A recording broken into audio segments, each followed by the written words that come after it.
Good afternoon and welcome to the June 9th, 2023 regular board meeting of the Pittsburgh Land Bank.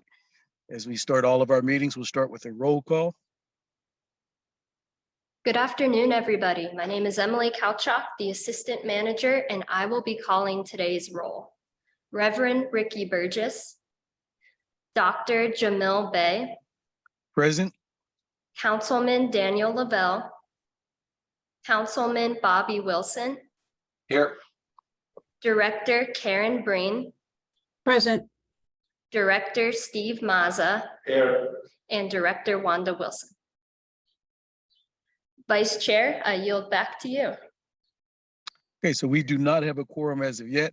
So we are expecting to have one. So we'll just continue and hopefully Councilman Lavelle will be on board before we get to those items. So we'll now open for public comment. If there are anyone or any in the public waiting to comment, please use the raise hand function in the bottom webinar control menus. Begin with your name, address, or neighborhood, or your organization affiliation. And please, you have 3 minutes to address the board. Are there any members of the public that would like to address the board?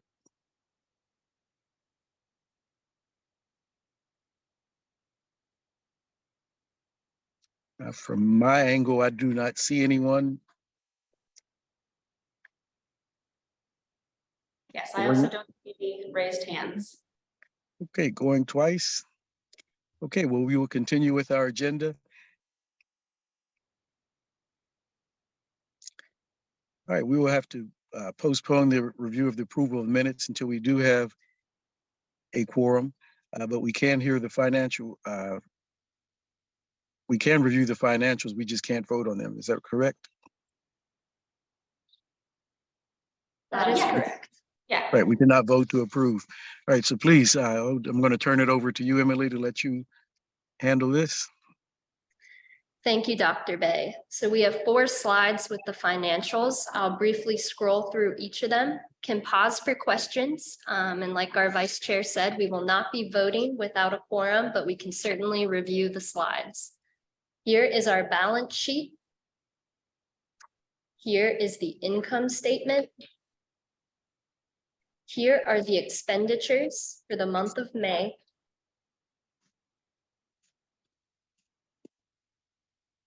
And finally, here is the fund balance for the month of May.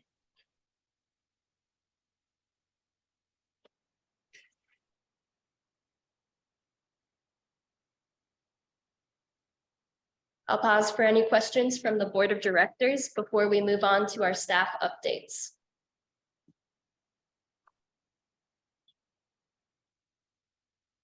Are there any questions? Well, let's move on to the staff updates, please. All right. Good afternoon. This is Sally Stadelman, manager of the Pittsburgh Land Bank. To start off, I am so pleased to inform the board that the Pittsburgh Land Bank has sold its very first property. We closed on 6 Boggs Avenue on May 30th. The property was sold to the Mount Washington CDC and will be renovated to house the Ecumenical Food Bank with an affordable rental unit above.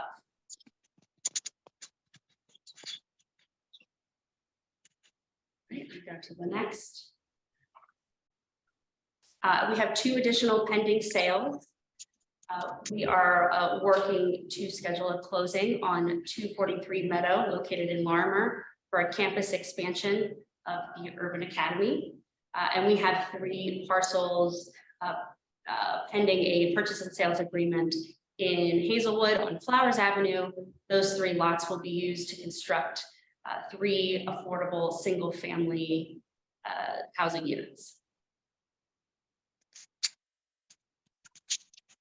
We'll pause for any questions from the Board of Directors before moving on.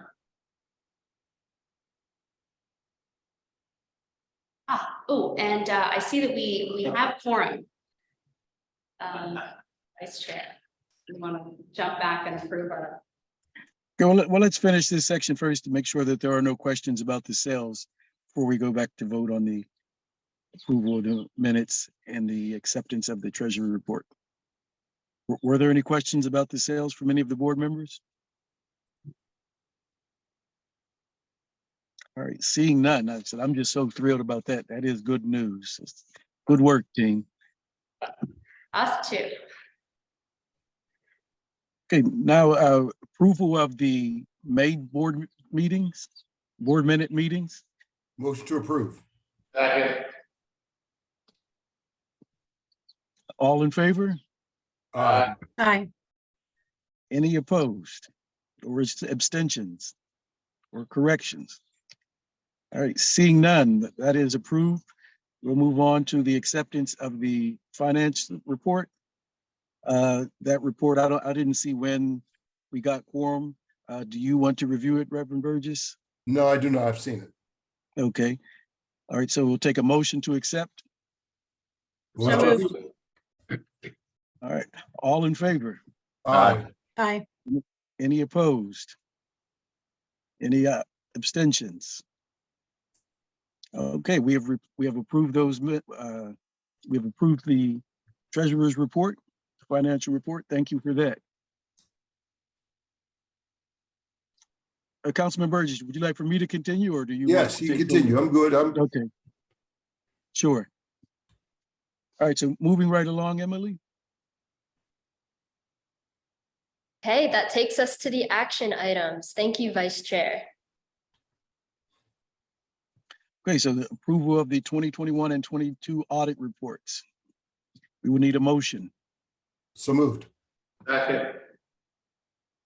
All in favor? Aye. Aye. Any opposed? No abstentions? Okay, our audit reports have been accepted, approved and accepted. Thank you. Legislative updates. Is this you, Sally? Yes, thank you, Vice Chair.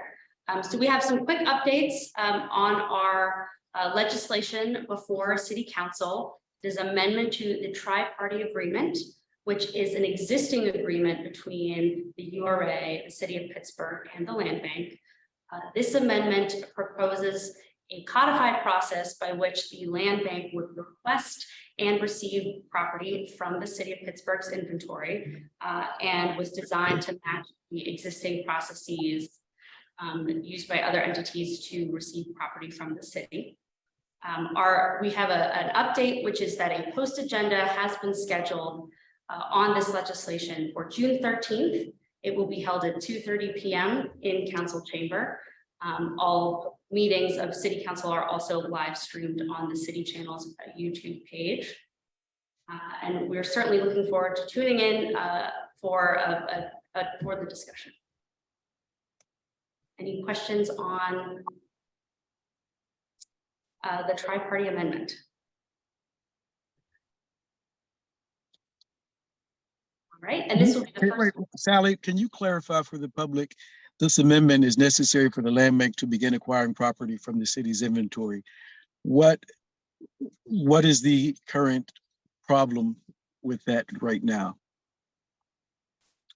Well,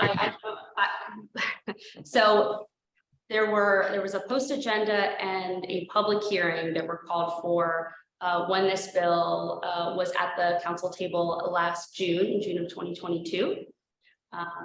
And so this is the scheduling of that, the first of the two public meetings that were called for. Right.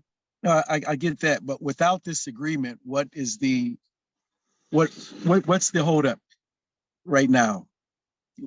What problem does this solve? I understand. I'm just saying for the clarity for the public. Can you explain what problem this solves? Yeah, so I think, it's important for the Land Bank, URA, the city, the community at large. We all want to be on the same page, and rowing together. And so making sure we have a process that is written down and is officially agreed upon by all parties so that we're moving the property in the same way every time. Just make sure that, we're agreeing on one thing and then moving forward. And so we have a tried and true process. Okay, thank you. My understanding is that we go about this a roundabout way right now. I mean, we could require property through the URA or we could acquire an individual property if, a council member will put that up as legislation at the table to direct the finance department, but there's no way that the land bank can request, city planning, the finance department to work together, on the properties that they would like to pick, to clear title and sell at an affordable price to to the people. So I mean, right now there's a lot of red tape, and there's a way to cut the red tape. And I mean, I don't think the public wants a future where we're just going about this roundabout way so that land ends up at the land bank. Yeah, and yeah, I think that's spot on, Councilman Wilson. And routing property through the URA does add many additional steps and prevents the land bank from using our quiet title powers, which is one of the benefits that we bring to the table to help make sure we're moving property as efficiently as possible. It's also not an equitable process for us just to, as individual council members, or I'm not sure what process the URA would use to request property for the land bank, but I just think, we can build that equitable process here. That's why we're all on this board together. And that's why we've chosen this, this path for, scoring. I'm sorry, Sally, you could talk to the equitable process, but we set up a process where, so we work with CDCs currently to request property. And then, the buyers are scored, appropriately. Yeah, yes, exactly right. And gives CDCs and individuals opportunities to submit an application and at the beginning and request the land bank process and sell that property to them. That's certainly the way that it's designed in our policies and procedures, and the way that we hope to implement our sales process.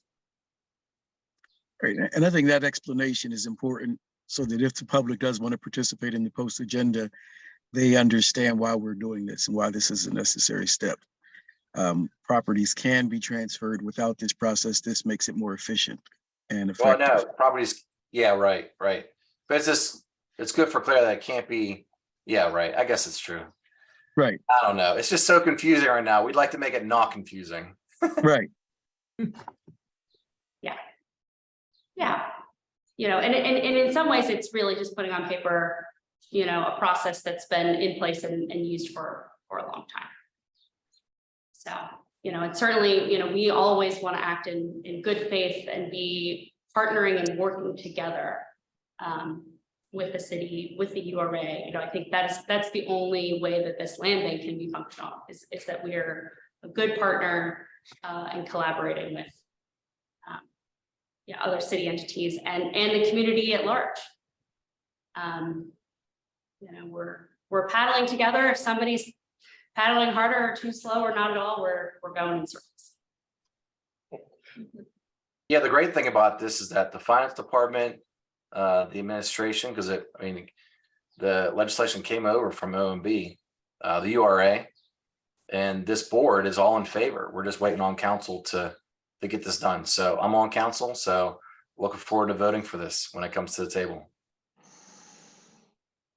All right. Thank you both.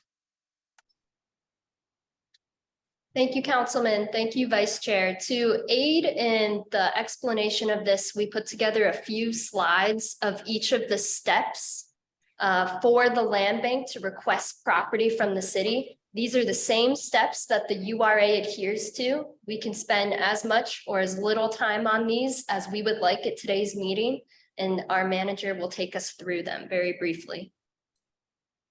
Yes, so this amendment before council. So the process that the land bank would follow to request property, we would submit a concurrence memo to the Department of City Planning and Finance, requesting approval of the list that we hope to have transferred to the land bank. If City Planning and the Department of Finance review and approve those property transfer requests, that takes us to PLB board approval, that list would then, or single property, could be a single property or multiple, would then come before the land bank board for approval as well. If the land bank board approves that property transfer request, it then goes before city council via legislation for review and approval as well, and would follow the standard city council legislative process. If council approves that property transfer request, that legislation is then signed by the mayor, and then the city would then execute a deed and transfer that property to the Pittsburgh Land Bank. And of course, the mayor also signs all deeds for property transfers. So that's a brief summary of the process. All right. Any other questions before I move to our state legislative updates?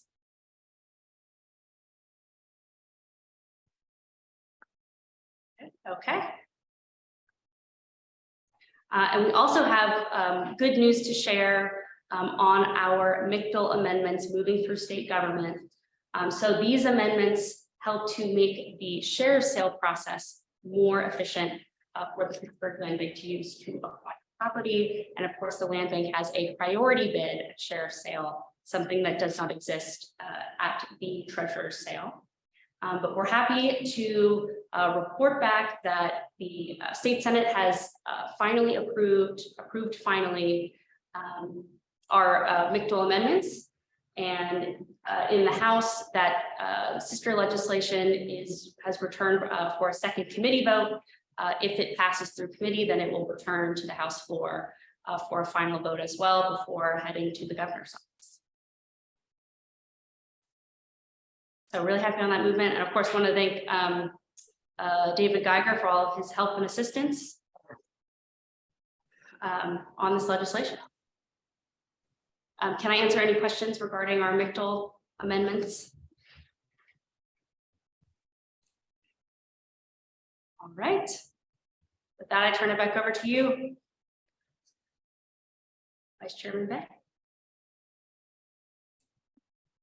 Oh, he's muted. Again, as we started, thank you. If you wish to speak during this public comment, please use the raise hand function in the bottom webinar controls menu. Begin with your name, address, neighborhood, or your organization affiliation. And please limit your comments to 3 minutes. If you want to speak, raise your hand now.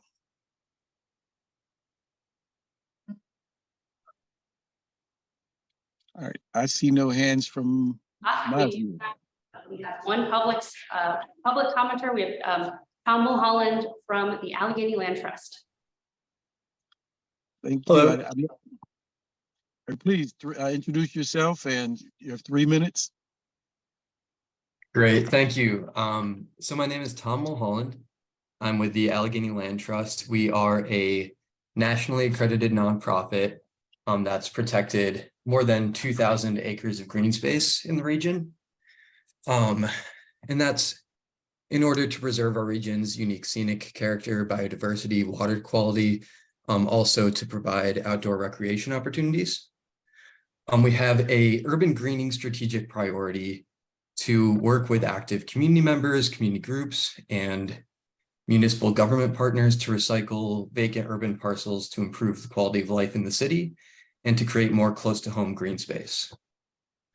We work particularly with Grow Pittsburgh and a steering committee inclusive of local growers through our Three Rivers Agricultural Land Initiative to protect established community gardens and support their long-term sustainability. We've spoken with the staff at the Pittsburgh Land Bank and identified a small handful of prospective projects that we might be able to work together on should this amendment be passed.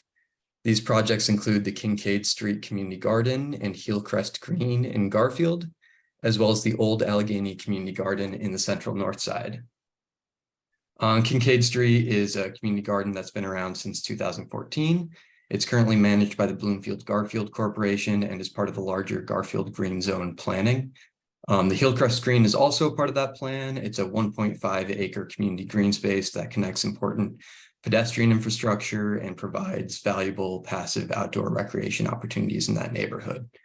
Lastly, Old Allegheny Community Garden. It's a community garden that's been around and in continuous operation since 1982.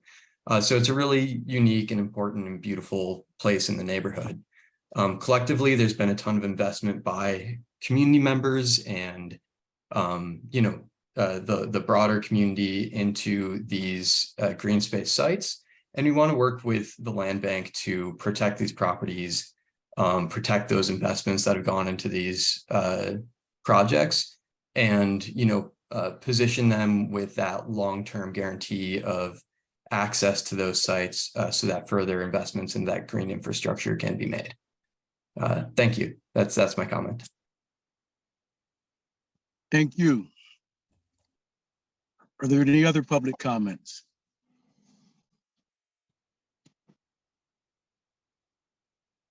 Okay, thank you to the public. All right, so that concludes our board meeting, unless any board members have anything to add to today's conversation. I'll entertain a motion to adjourn. So moved. Seconded. Okay, we are adjourned. Our next meeting is August 11th. Nope, I'm sorry. We have a July 14th meeting. All right, so we will see you all then. Thank you all. Thank you. Bye. Thanks all. Dr.